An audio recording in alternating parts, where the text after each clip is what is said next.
MC Fireside Chats, a weekly show featuring conversations with thought leaders, entrepreneurs, and outdoor hospitality experts who share their insights to help your business succeed. Hosted by Brian Searl, the founder and CEO of Insider Perks, and powered by insights from Modern Campground, the most innovative news source in the industry.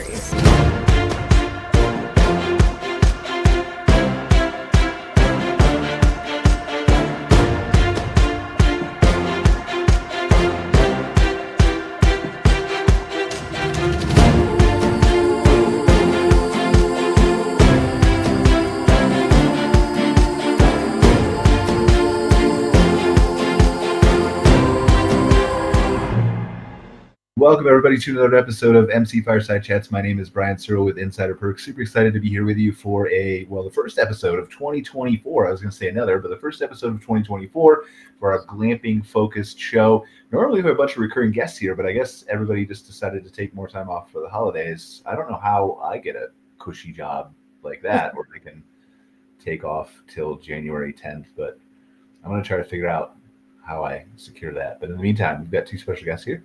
Got Amanda from Glampology, and if I get it right, Missy from Daydreamer Domes. Missy, are you frozen? I think Missy's frozen. I think so. Okay. Well, Missy hopefully will be back and join us in a few minutes, but we've got Amanda here from Glampology. So, Amanda, how long? Let's just briefly introduce yourself and Sure. We'll figure out how we're going to fill an hour here. I don't know how we're going to do that. Well, I'm Amanda. I just started Glampology last year. Pretty much my inspiration was when I went glamping under canvas out in Yellowstone 2 years ago. And, you know, being in Boston where weather doesn't cooperate, it was a little difficult to envision a big campground here. But after looking for land and stuff, I got a little bit stuck and ended up going with the mobile glamping route. So that's what I currently do here in Boston. And since it's a break with the winter weather, I started doing indoors glamping, parties for kids. So it's kind of what I'm doing right now. So when you say a couple of directions, right? We obviously have an hour till. We're going to talk to you anyway. So when you say indoor glamping, what does that mean? So I have these little indoor teepee tents, which I call little glamping tents, and I bring mattresses and blankets and linens and a little decor so that kids can enjoy essentially glamping inside. It's been a huge hit with the little ones, so grateful for that. Very nice. So you got started in Boston. You wanted to originally do, talk to us through your original dreams that you wanted to do. Not saying that this isn't what your dreams are now, but back then, right?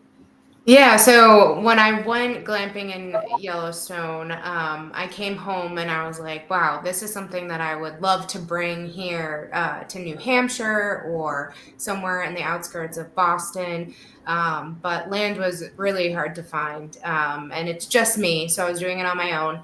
And it was really difficult. So I sort of changed my route and went the mobile route. Initially, I mean, my biggest dream would to be doing weddings and stuff and having some land where I can set up some glamping tents and people can rent that out for that. But right now I'm focusing on just mobile and it's been working so far. So we'll see.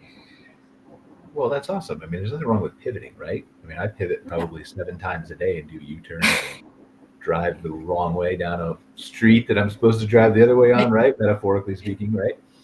So yeah, that's interesting. I've heard obviously of the mobile glamping. Missy was talking to you a little bit about it before. She's familiar before the show started with mobile glamping, and so I just never heard the indoor thing. But it seems like a really good way to get the younger generation interested in glamping without necessarily being hauled outside too, right? Right. And, you know, like I said, weather doesn't always cooperate out here. So, you know, that's always a backup plan. If someone also rented a outdoor tent during the summer months, we can always bring it sort of inside. So, so, I mean, it was a huge directional change, but it's worked out so far. So, Well, the weather isn't cooperate where I'm at either. It is, I'm in Calgary, Canada. It is negative 20 degrees Celsius here today, which in United States language is negative 4 degrees Fahrenheit. So, yeah, it's not warm here. Otherwise, I would be outside. I was talking to my business development representative on Slack this morning. She's like, "You're not going to do the show from outside today." I was like, "Well, is that a challenge? Like, give me $5." Like, I've been skiing and learned how to do that when it was negative 25. So I've got the gear. But anyway, she wouldn't give me $500. She just laughed. Here I am inside with my little cuddly puppy dog. Oh. This is the only reason people watch the show. I know. Anyway, so Missy, welcome back. Yes. Please. Thank you. Sorry, my child came in and turned off my monitor for me. Good. So, yeah. Thanks for having me. Yeah, you're welcome. Tell us a little bit about what you have going on. So my project's called Daydreamer Domes. We have been at it over there for about 3 years. So I bought an old golf course and I kind of rescued it, and it had not been a golf course in probably 8 or 9 years. So I built 20 geodesic domes. They're gold. We've got a pink pool that's surrounded by like 20,000 square feet of AstroTurf. We've got modified containers, and we rehabbed the old clubhouse. So inside the clubhouse, we're going to be running a tea house, and we've got a couple of sensory deprivation tanks, a speakeasy, and a little store. So we're just small team, and just, we're moving every day. So we should be open this summer. I mean, I feel like you said, like, I run a glamping resort and this and this and this and this. Yeah, and this, I overdid it. Right? But we're just a small team. We're just doing this. But like, right. I feel like your ambitions are a little more than a small team.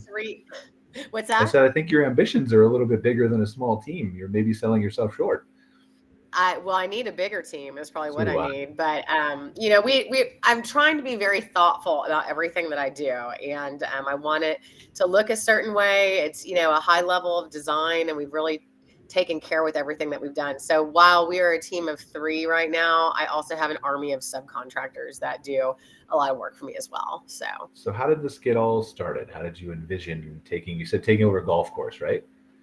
Yeah, so I have been glamping. I didn't mean to interrupt you. I was just going to say, that's an interesting opportunity, because like I've read for years about how golfing generally from a sport perspective is on the decline.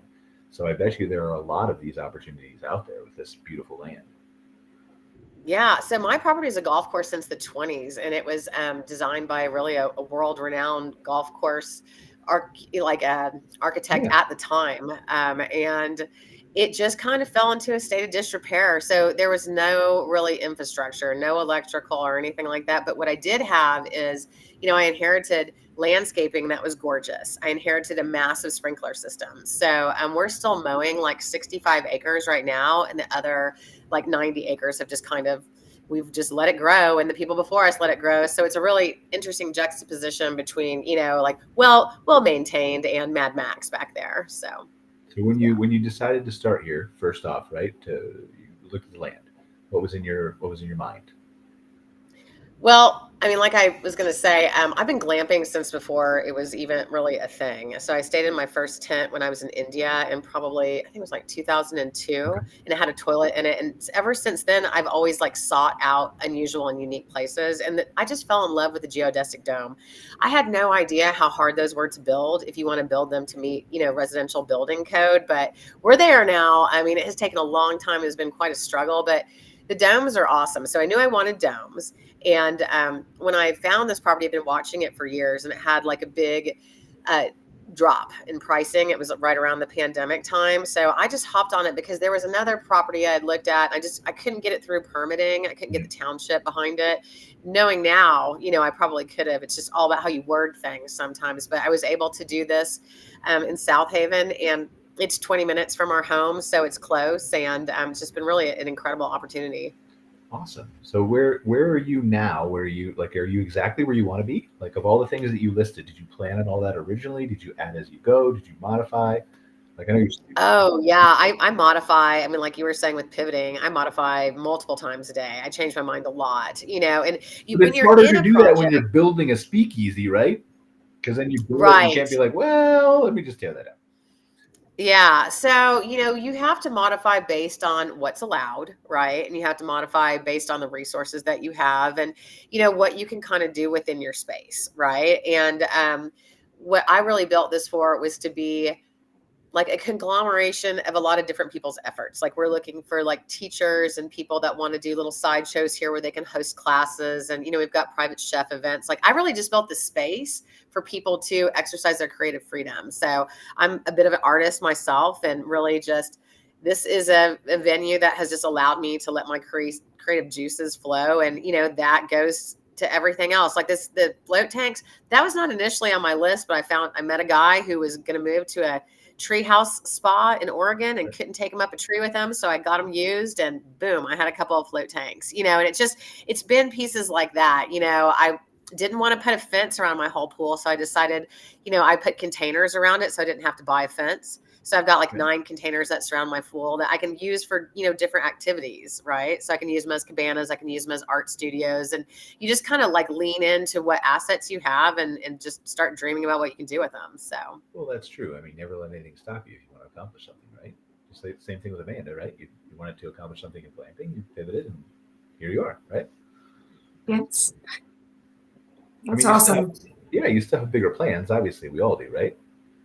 Yeah. I mean, some people don't. Some people are happy where they're at, but it feels like all three. I want more. Like if I had $1 million a day, I could spend it very easily on all the dreams that I have. And, so many people come over and say, oh, you could do this, but you have to kind of curtail those, right? And say, what can I afford and what's realistic? Well, and that's the thing. I've been in business for, I'm not brave enough to own a glamping resort because I couldn't deal with the permitting and the council and all those people who I feel like don't deserve to decide whatever I want to do with my land. Right. So I'm not brave enough to do that, but I've been in business since 2009, and that's the same thing the whole time. It never stops. It continues. It's the, I have all these ideas in my head. What can I realistically accomplish this year and next year and the next 6 months and whatever else? And so, it's one of the hardest things to learn is you can't move as fast as you want to sometimes. That's right. I have been wanting to be open for a year, and we finally just ripped the Band-Aid off and opened up the clubhouse last week. So we're going to be open for floats, and we're doing our first float on Sunday. So, it's a slow build, right? You have to get people to know who you are and get people in the door, and the word spreads. So how long have both of you been doing this? Amanda first? I just started last year. That's so okay. That's a lot. That's better than all the people who have never started. Yeah. Don't say just started. You actually did it. Yeah, I mean, in my head, I was only planning it about 6 months, and then I was like, you know what? Now's the time, and so I got like my business license and all that in October, and my first rental was June of last year. So. I mean, that's awesome. Like, again, we're going to try to fill an hour here, so I might pontificate a little bit where I normally would just defer to my guests, right? But I think that's really an important thing when you talk about an entrepreneur or a business owner to think about, because a lot of people who start their own business will sit there and say, well, I've only been doing it 6 months or a year or 2 years or 5 years or whatever. But the sheer amount of people who only envision it and never do it is mind-blowing. Like Absolutely. billions of people, right? Maybe not. Thank you.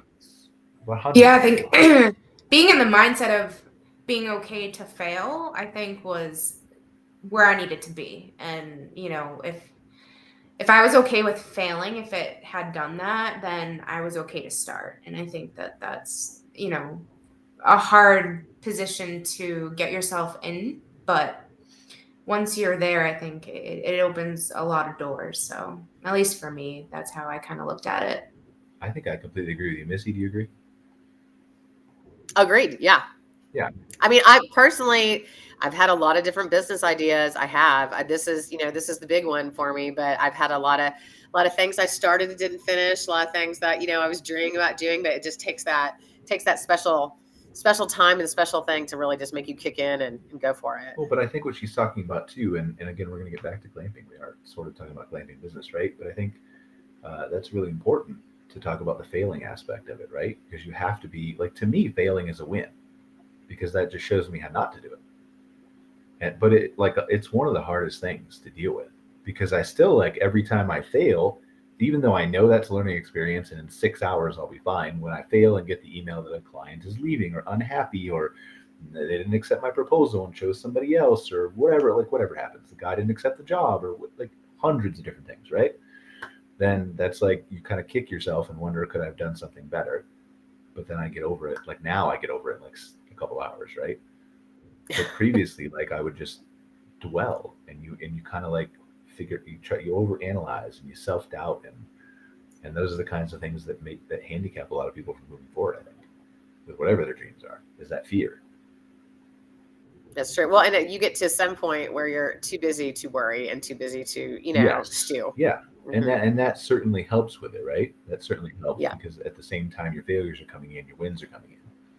So, but yeah, it's definitely so. Glamping, when did you all like? I know you said, Missy, you've been glamping for a long time, and we know that it's been much more popular overseas. I don't know about India specifically, you said, but I know in the UK they've been glamping for a very long time. In South Africa, I think it's been a huge thing for a long time. They've got some big manufacturers over there and things like that. But when did you kind of first decide that you felt like this was a good business opportunity for you? And both. Amanda, you want to go first? Question, but yeah. I mean, I'm probably the worst person to ask, because I literally came back from Yellowstone and was like, I need to do this. Like, I need to do this somehow. And I have a full-time job. I don't have a ton of resources, but I think that drive of how much I loved it and how much I really like to especially get children outside. I mean, I've done a lot of mission work, especially in Africa, and just seeing kids who are out every single day because they don't even have a roof over their heads. Bringing that to communities here was really important to me. And, I mean, I was never a glamper. I never really even liked camping.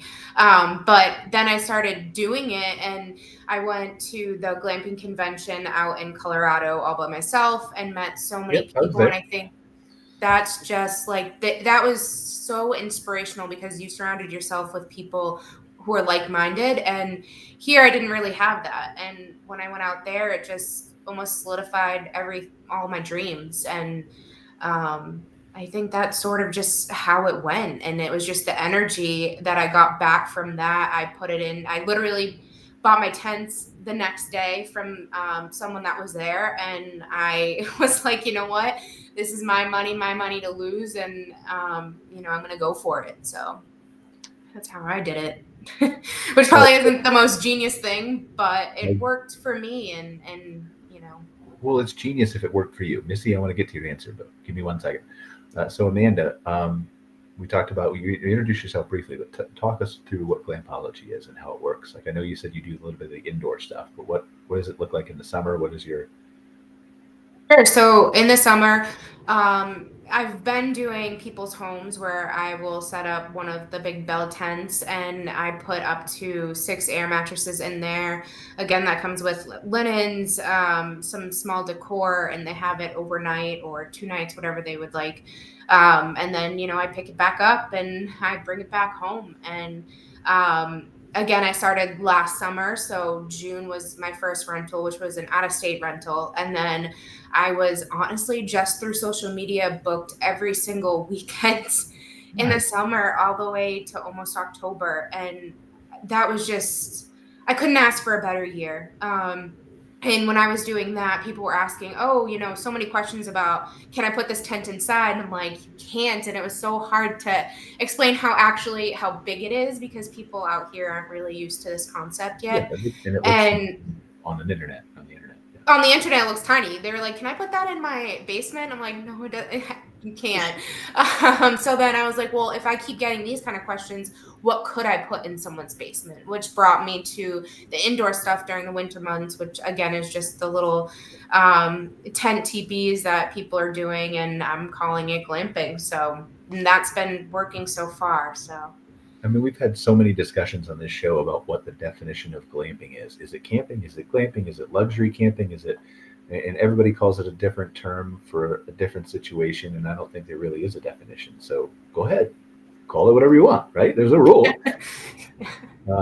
But so where's your ideal, like, where do you want to take this in the next couple of years? Do you want to you want to add more tents? Do you want to hire more staff? Are you happy with how you are now? I mean, I never thought that I thought one rental was going to be successful in my eyes, and I booked a whole summer. So now I'm like, well, what can I do next summer? And ideally, I would really like to do some retreats for women. Okay. I'm also Reiki certified, so I really like that kind of stuff. And maybe if we could bring some communities like moms and stuff together and do some retreats like that, that would be something that I'd really like to do for this summer. That's a goal. And obviously a goal is to get more rentals in a weekend out too, do 2 or 3. And ideally, I mean, like I said, I would love to do weddings. So it's always in the back of my mind to look at land once in a while. I really want to get my name out there and a reputation before I start something like that. But, it's just been working and I'm grateful. So. Well, you'll get there again, step by step by step, right? But I think your name is out there pretty well, and people have a lot of respect if you're booking every weekend, right? It looks like it's going well for you. It did. It's nerve-wracking about next year, but I think it's when you see something working, you're like, how can I make this even bigger and better? And retreats would be a great thing and something I would really like to do. So that's my goal for this year. Well, it sounds like you're on the right path. Again, like I'm only one person and I have an opinion, right? Doesn't mean I'm right or wrong. Well, I could be wrong, but probably am. But anyway, like we talked a lot about the experiences and experiential hospitality on the show too. And so I think that you're headed kind of in that right direction where I think, and I don't know the glamping industry as well as someone who would own it or operate the glamping show conference like David Korse does, or Ruben running the American Glamping Association and things like that, right? But I think that what I kind of took away from the last few years is that glamping necessarily wasn't overbuilt because we didn't have really that huge market that the UK does. But I think that people rushed into it really quickly, and some had great plans and some had okay plans and some had terrible plans. And a lot of it was based on financing that was completely different 2 years ago than it is today. And I think that what people are finding now as we head into an more uncertain economy than we have now, I think, is you have to set yourself apart somehow. You can't just throw up some tents, right? And whether that is I'm going to work locally and put it up in someone's yard because that's not something hundreds of people are doing for now, or that's the Reiki, or that's the speakeasy, or that's the whatever, right? I think that's the answer is how am I different? Because everybody can have a bell tent, but how do I make that experience in the bell tent different and unique? Would you agree with that, Missy? Yeah, I tell you, well, I was going to say too, you have to work within your local regulations because I will tell you, there are a lot of people who've had a lot of really amazing ideas and then have even built things that are really incredible that won't pass, fire inspection or won't pass, you have to have a parking lot. Like what people think they can just throw a tent somewhere, but if you're going to leave it there permanently and the authorities find out about it, they're going to make you have parking. They're going to make you have a lot of things that you probably hadn't anticipated. So it's people that, have the dreams, which I fully support, but you got to make sure that you do it within the regulations, unfortunately. Which is why. So I know California has cracked down like substantially and they've shut down tons of glamping places. Which is why I'm not brave enough to ever own a glamping resort. I can't do it. I get frustrated with like the rules around my service business for marketing. I'm telling you, pitchforks when I came in and fire and brimstone. And honestly, I went through everything on my own. You just have to know how to speak to the planning commission because you have to be able to read between the lines, right? And kind of say, well, they didn't call this out. So if I can make what I want to do fit into these boxes, if I can word it in such a way that they don't have any objections, then, there's a chance I can get it approved. But it's really spending the time to analyze what the restrictions and the codes are. So, I mean, you try to get a geodesic dome approved in the state of Michigan. I did it by myself, so I did not hire a huge team of people to do it, but I just went at it in the best way that I could.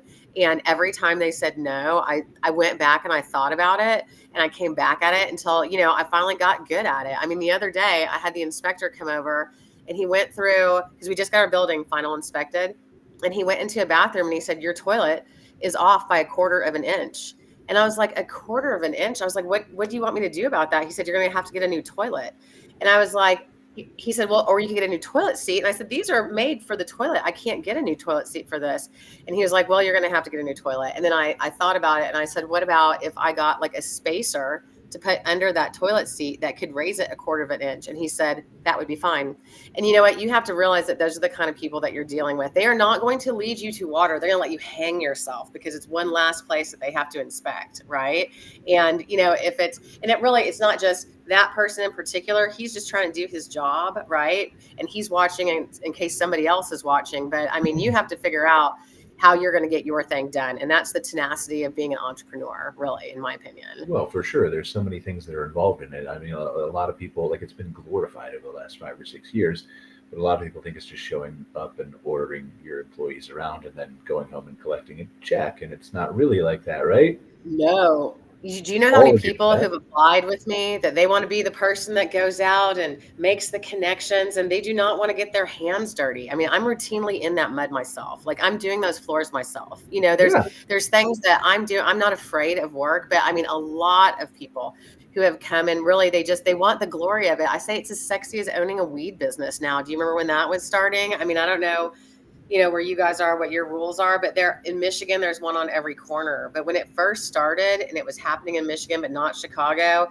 it was everybody's cousin or brother or someone was like trying to get into the business and, you know, trying to be a partner somewhere. And it's just it doesn't work like that. You still have to have a business mind, you know, so. I don't want to get us too far off the path here, but I do want to know, what is the danger of having a toilet seat that is 1/4 inch off kilter?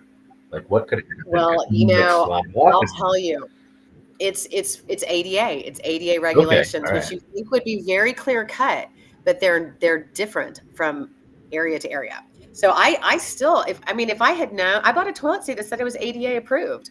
ADA approved in what state? I have no idea, but not my state. So it's yeah, that's just stuff I couldn't deal with, right? Like every city, every jurisdiction, every county has different rules and regulations, and it is incredibly frustrating, you know, but you have to realize, like, if you want to play the game, you know, just then play it, right? Play the game in your own way, but know that the game is afoot and, you know, don't be playing checkers when everybody else is playing chess. So, and it took me years to get to that point where I was like, oh, I understand what's happening. You guys are screwing me. But it takes a little bit, you know, like I'd never spoken in front of a planning commission before. And I didn't realize when they ask a question, just say, I don't know what this is going to look like. They're not asking it for you to answer.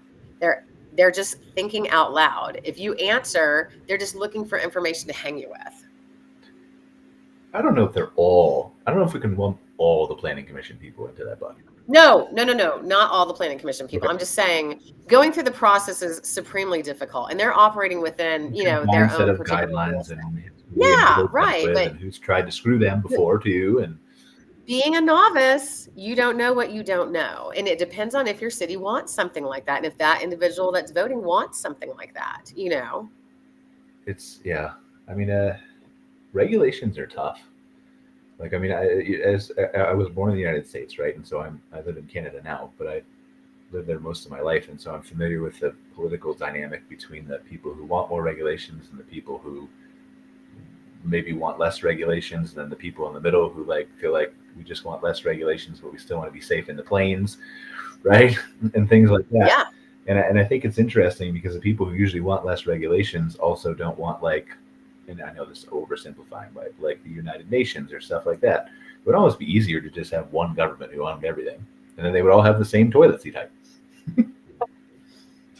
That's why I'm get less regulation with more government. Uh-huh. Yeah, no,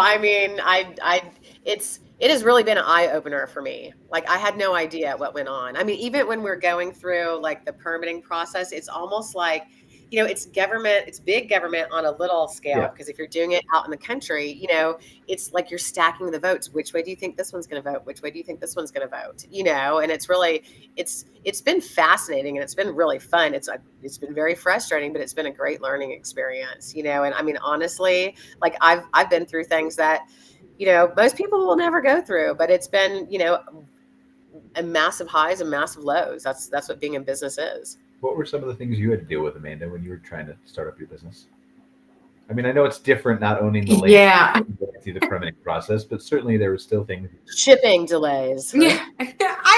Yeah, I didn't have too much. I mean, I think it was just how much I wanted to spend, how much I wanted to put out there. And honestly, I'd say how much time and energy was honestly my biggest hurdle, because I do have a full-time job, and it was difficult to figure out if I wanted to leave that or if I could, or I think that's what was stressful for me. I mean, I didn't have to go through many regulations. Definitely finding liability insurance was difficult. That's Um, it, yeah. because You're putting out up someone's here, yard, right? Like what happens if the little child plays with a lighter and sets the tent on yeah. fire? Yeah, and here, no, I called like 6 to 10 places, and they were like, "What are you trying to do?" And I was like, Yeah. you know, That stuff happens in campgrounds, and there's like 8,000 of them in the U.S., 12,000 or something in the U.S. yeah, but they just could not grasp like what they're insuring essentially. That was honestly probably the biggest hurdle. And I did get liability insurance. I still don't even know if it really covers everything. Like I just went with it. I was like, oh, You're you're supposed gonna to say that on a live show in front of the whole internet. but that honestly was probably my biggest hurdle. And just myself was my biggest hurdle as well, is just, everybody yapping in your ear, and you being able to overcome what everybody else's opinions were also was a hurdle for me. But no, I didn't have any regulations with toilets or land or anything like that. And, I'm sure if I get bigger, it will be harder. And I know looking into just doing this retreat, even down the street at a senior center, it was like 18 pages long of things that I have to make sure I have for this, including parking and all. You just don't think of that kind of stuff. So I'm sure a lot of more hurdles are going to come my way, but. Well, and all those are hurdles. So they're all equal, right? Just because you have to deal with a planning commission versus dealing with paperwork, it's all the same kind of.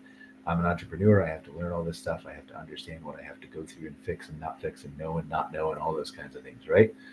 And so I think there's no less of a problem than any other problem that you have to go through, or learning experience that you have to go through. At least that's kind of my opinion of the whole process. So I don't know if you guys share that, but I was probably going to lead somewhere, but my mind was totally blank. I definitely think too, I mean, like I've said before, surrounding yourself with people who have done this, or just the energy. Like I went to that convention. I went to a campground, or I think it was a campground convention out in South Carolina. I'm going to do the one in the UK in September. Like I think just being around people who have the same energy is so important. At least it was for me, because I was like, okay, I'm not crazy. This has been done, and these people have been successful, and they've started just like I have with literally nothing, but your ideas. So I think Well, and that's actually what I was going to say. It's the same challenge you go through with the people chirping in your ear, right? The people who don't understand. Like my mother still doesn't understand what I do. I have 27. My mother still calls my dumb yurts. Yeah. Like I think probably 5 or 6 years into the company, she was still trying to get me to work at a local hospital here as an IT person. Like, Mom, like I have 6 employees. I'm fine. I don't need to go quit right. But that's different, right? But it's the chirping in the ear of the people who don't understand, don't want to understand sometimes.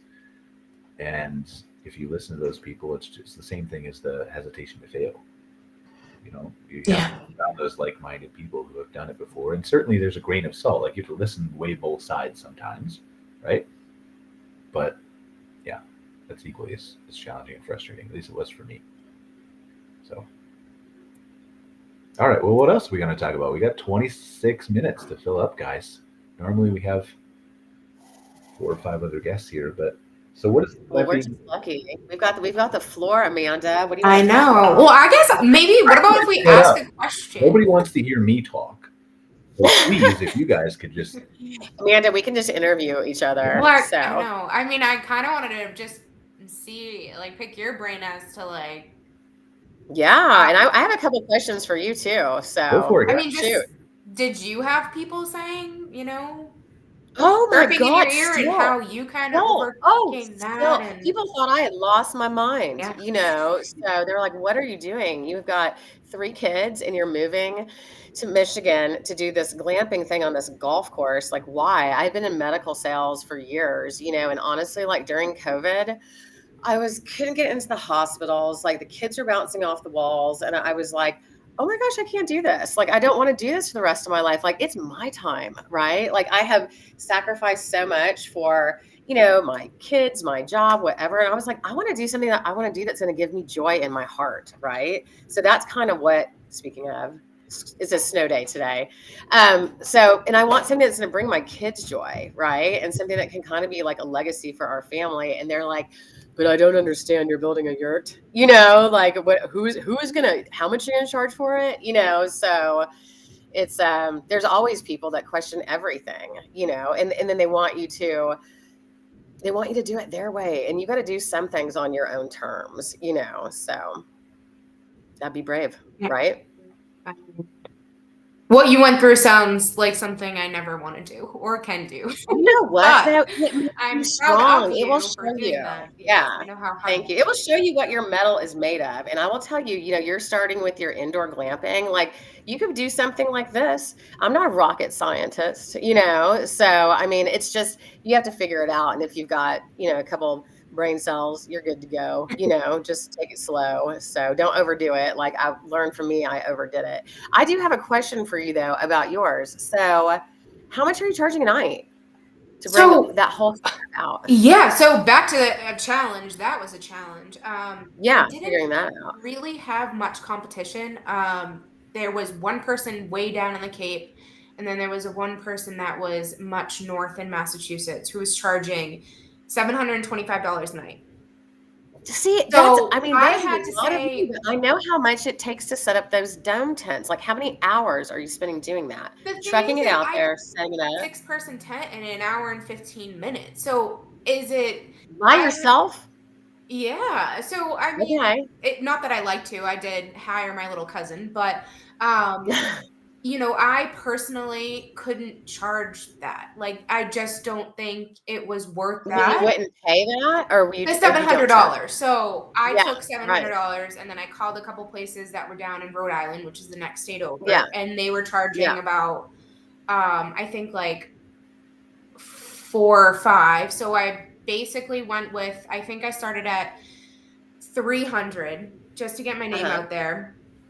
But since it was so successful, I had a SCORE mentor who is like a small business mentor, and he was like, raise the price now. And I did. I went up to 4, and that seemed to be working. So, right now I charge 4 a night, and that's up to here's where I'm at. And big shout out to SCORE too. I use them as well. So, I mean, it's a great resource for people that are just getting started. So, my question is, my domes have bathtubs. They are almost 400 square feet. They have heat, they have AC, and they're like designed to the nines, right? And I've got people pushing back when I'm like, and we've got a humongous like heated pink pool, all these cabanas, and the funkiest like clubhouse you've ever seen, right? And I'll say, and we're going to include breakfast. And I'm like, hey, I want to do this, and I'll include breakfast, and I'd like to charge like, maybe like $450 or $500 a night on the weekends. And we're right by the beach, and people are like, oh my God, never. But then I'm thinking like I would stay there very easily. Well, and see, that's what I need to find the people like that, because I have, some older people in my life, and they really just think it's too much. And because most of my community, I'll be honest with you, it's a lot of retirees out there. But in the summer, it's a lot of everybody. And we're 2 hours from Chicago. And I'm like, I'll catch you local some great deals, because we're going to be open in the winter time too. And we'll chop all those rates in half. And just because I want to find staff that I can keep going through the down season, right? I don't want to have just a huge Rolodex of people that turn and burn every summer. I just want to have, like people I can depend on always. Like I had a woman come over yesterday, and I will tell you, I'm hiring older people, because a lot of the younger people, I've seen them, and I have 3 younger people of my own. There's not a lot of work ethic there, but there's a lot of older people who they want to get out of the house. They want something to do. They're not done yet, and I mean, honestly, I've had several women come to my place that are older and say, I want to be a part of this, right? Like, I want to volunteer.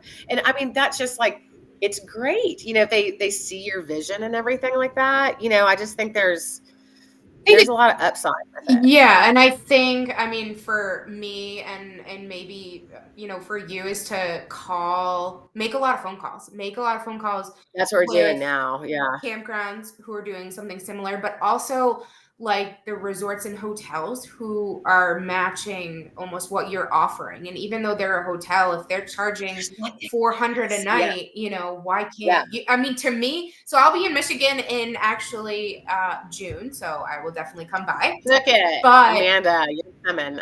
for me coming from Boston, like people would pay that here, but again, you have to see what people around you are, you know, their financial status too. Right. But So did you read the glamping report? I know that they Right. put one out when I was at the convention. Oh, it's awesome. Brian, have you read it? I've read some of it. Yeah, I mean, we report. Oh, it's great. Like they do one every year, and the lady who writes it is like the CEO of oh, who is it? Isn't it? Isn't she like Marriott? I know Marriott people were No, it's not. It's a campground. What are those KOA. things called? KOA. But so the KOA has its own little like glamping test site that they're doing, but they did the whole report. So they did the first report. Tiramore, yeah. They did it in like 22, and every year, you know, I mean, I just like I scour that thing through and I read every detail because their information is spot on. And domes command a higher price point, you know, than anything else because let's face it, you know, everyone's got like I always call it the four walls of a Marriott.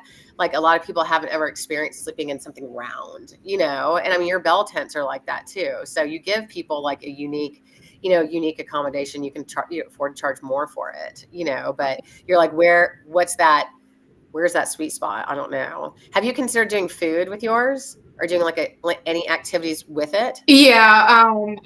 This summer I'm going to offer like a picnic type of thing, with like little cushions and stuff. Cause that's sort of in right now. Oh my God, it's so in.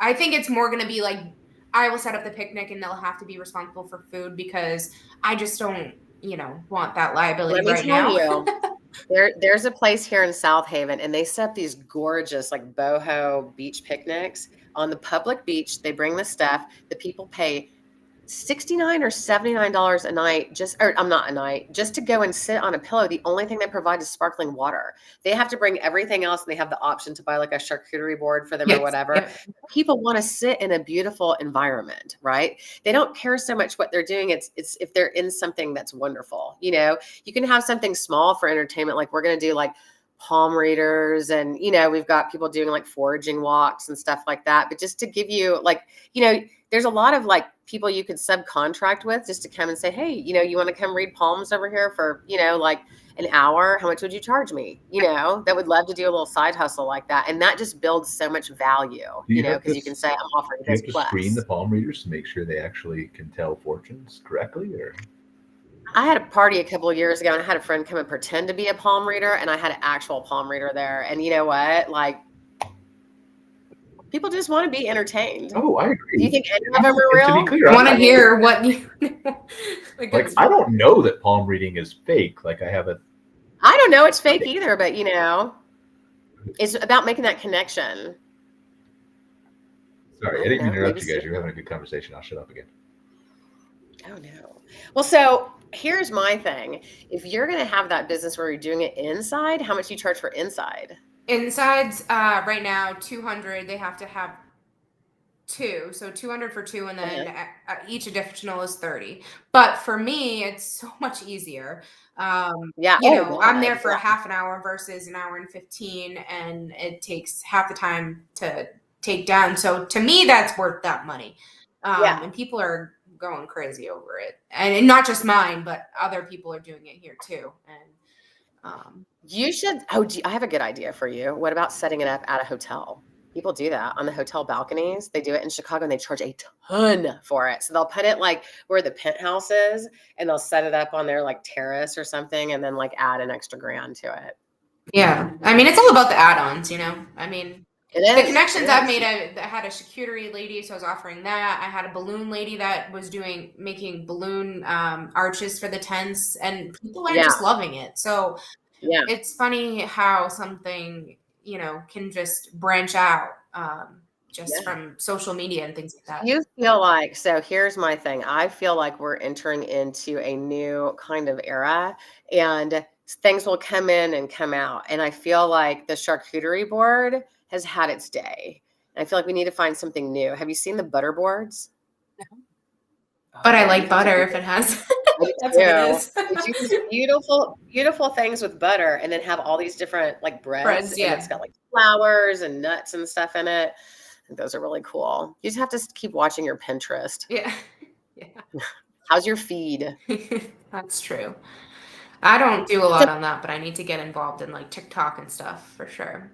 I try. I literally just got 200 followers like yesterday because I finally figured out that I have been tagging stuff wrong.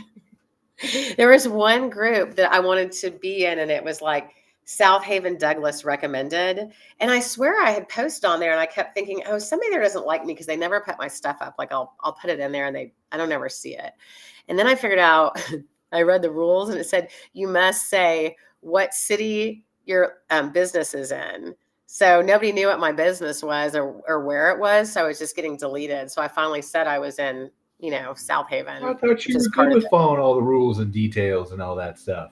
Oh no, I'm horrible. I'm petrified. Getting red tagged or shut down. That is I've seen it happen to people. I do not want that happening to me. So yeah, no, everything else. Yeah. You gotta get on those mom groups too. Those are, girls trips too.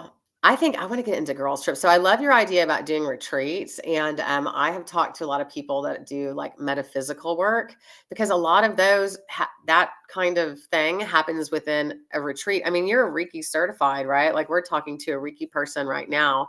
I've never done Reiki before. I'm super interested in it. Why don't you include Reiki in it? You're a practitioner. I do, but there was no bites to that one, but that's okay. No, you have to be there longer than 30 minutes. What? You want to be longer than 30 minutes. You have to be there longer.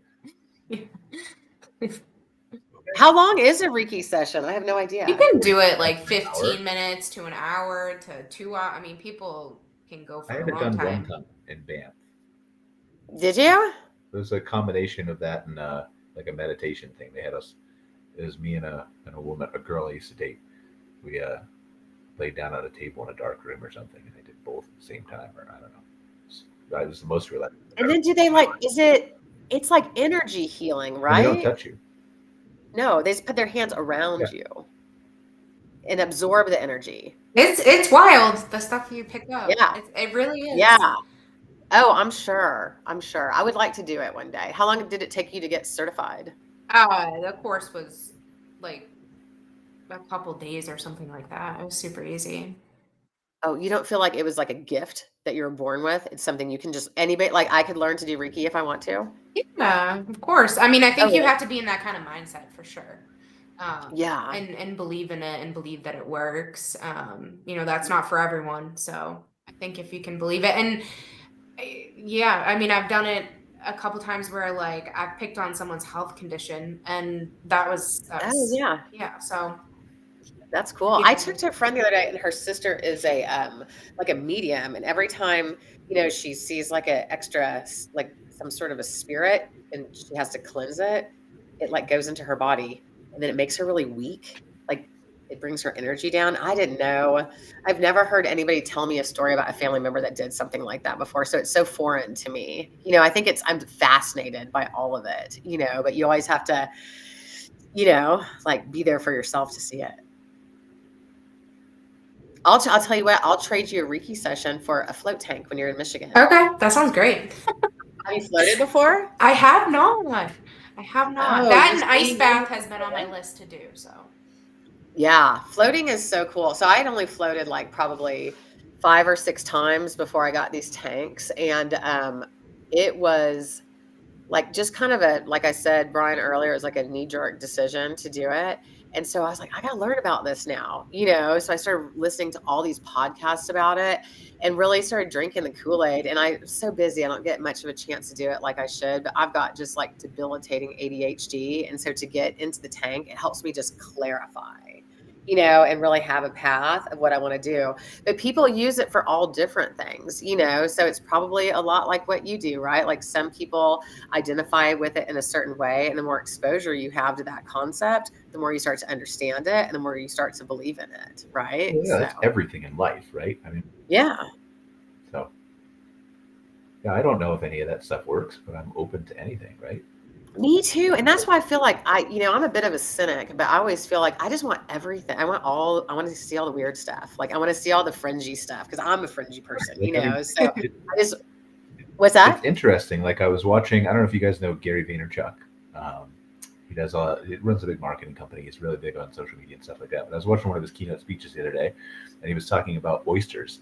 And he literally just asked the audience, he was up on a panel on stage, like how many people hate oysters? 60% of the people raised their hands. Like, keep your hands up. Now tell me how many people have ever tried an oyster, right? And so it's interesting. Oh, it's interesting. So it's very interesting to see how like you can judge things and decide things without ever investigating or researching or whatever. Oh, so. Absolutely. That's why I kind of feel like my place is going to finally give me time where I haven't had a chance to do all that stuff because I've been so busy having like people come and do stuff and I'll be like, hey, and then I'm going to trade you this for, a little bit of that or whatever. And to like be a voyeur, right, to all of that and just be able to, have it in my own home. It's probably like people who want to glamp in their own house. You want to just do something in the cover of your own home sometimes, right? So. Yeah, 100%. So where do you guys go from here? We've got about 9 minutes left, so you can each have 4.5 minutes. Let's see. What are you coming to Michigan for, Amanda? We're just doing a road trip. Oh, we're fun. Trying to do all 50 states, so we only have like, I don't know, maybe 15 or so left. Michigan's one of them. So do you want any local recommendations on what to do in the area? Totally. You can definitely. Yeah. Are you gonna like do top to bottom, or are you doing the hand? Because Michigan's like this. It's like a hand. They call it the glove. And then this. I want to do as much as we can. I know she wanted to go to some kind of island thing. If you said it, I'd know it, but I know what it is. It's where the Grand Hotel is and everything. Mackinac Island or Mackinac Island. Yep. Yeah. So we're definitely going to point out while they talk about this for the next couple minutes for everybody who's watching, this is one of the skills you should have as a hospitality owner, the ability to guide your people and help them with whatever they need. Yeah. Okay. Well, I'll give you a breakdown. So are you going to do top to bottom or are you just heading straight to Mackinac? I would say probably top to bottom. I mean, we have like 5 days, or 6 days. So I think we'll try to do everything. I would say your weather is still going to be proper crap in the UP, which is this area. Okay. It snows there. Like I went to school there and in October, the snow was over the stop sign. So, once you've seen the Great Lakes, they look like oceans. They're so big, right?